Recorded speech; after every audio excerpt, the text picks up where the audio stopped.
मान्यता क्रमोन्नति के लिए आवेदन कैसे करें? विद्यालय मान्यता क्रमोन्नति 3 प्रकार की है। 1. अगर आपका विद्यालय कक्षा 1 से 5 तक पूर्व में संचालित है, तो आप कक्षा 6 से कक्षा 8 तक क्रमोन्नति के लिए आवेदन कर सकते हैं। इसमें भी आपको 2 ऑप्शन दिए जाते हैं। मान्यता क्रमोन्नति के वर्ष में केवल कक्षा 6 का संचालन किया जाएगा या कक्षा 6, 7 और कक्षा 8 तीनों का संचालन किया जाएगा। दोनों की क्रमोन्नति शुल्क शहरी और ग्रामीण विद्यालयों के लिए भिन्न भिन्न है। 2. अगर आपका विद्यालय पूर्व में कक्षा 8 तक मान्यता प्राप्त है, तो इसमें भी मान्यता क्रमोन्नति 2 प्रकार से की जाती है। अगर आप कक्षा 9 और कक्षा 10 की क्रमोन्नति 2 प्रकार से की जाती है के आवेदन करते हैं, तो इसमें भी 2 ऑप्शन दिए गए हैं। मान्यता वर्ष में ही कक्षा 9 और कक्षा 10 का संचालन करेंगे या केवल कक्षा 9 का संचालन करेंगे। इन दोनों स्थितियों के आवेदन करने पर शुल्क शहरी क्षेत्र और ग्रामीण क्षेत्रों के लिए अलग-अलग है। दूसरी स्थिति में आप कक्षा 9 से कक्षा 12 तक क्रमोन्नति के लिए आवेदन करते हैं, तो इसमें भी शहरी और ग्रामीण क्षेत्रों में आवेदन शुल्क अलग-अलग है। विद्यालय क्रमोन्नति के लिए कौन-कौन से दस्तावेजों की आवश्यकता होगी? 1. सबसे पहले आपका विद्यालय जो ट्रस्ट या सोसाइटी चला रही है, उससे विद्यालय क्रमोन्नति के लिए प्रस्ताव पारित करवाना होगा। 2.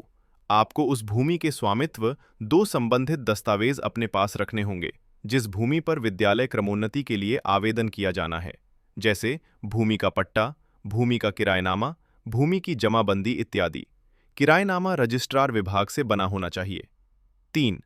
इसके बाद आपको मान्यता क्रमोन्नति दिशा निर्देशों के अनुसार भूमि का माप और कमरों की संख्या और कमरों के माप की जांच करके ब्लूप्रिंट बनवाकर पीडब्ल्यूडी विभाग से भवन सुरक्षा प्रमाण पत्र प्राप्त करना होगा। 4.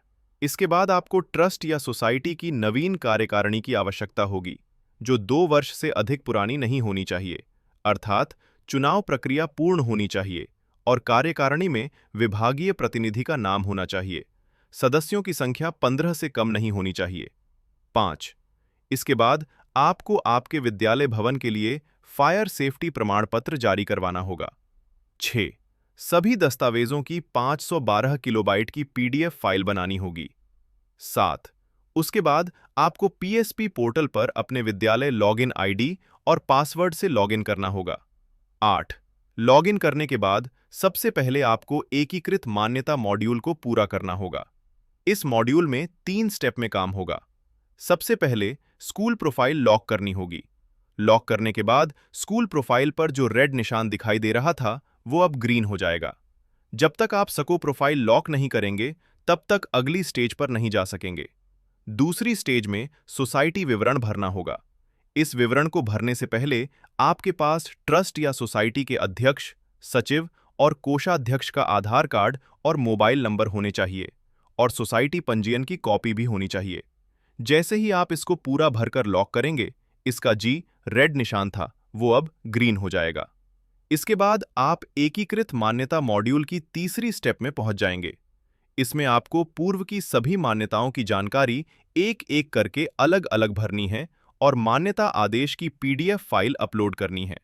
सबसे पहले उस मान्यता पीडीएफ फाइल को अपलोड करना है जो सबसे पहले मिली।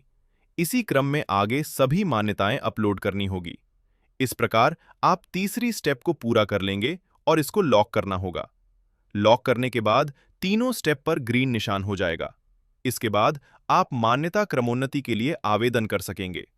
इसी एकीकृत मान्यता मॉड्यूल में आप मान्यता क्रमोन्नति टैब पर क्लिक करेंगे और मान्यता क्रमोन्नति प्रक्रिया शुरू हो जाएगी। आपका साथी रियाज कादरी, बीकानेर।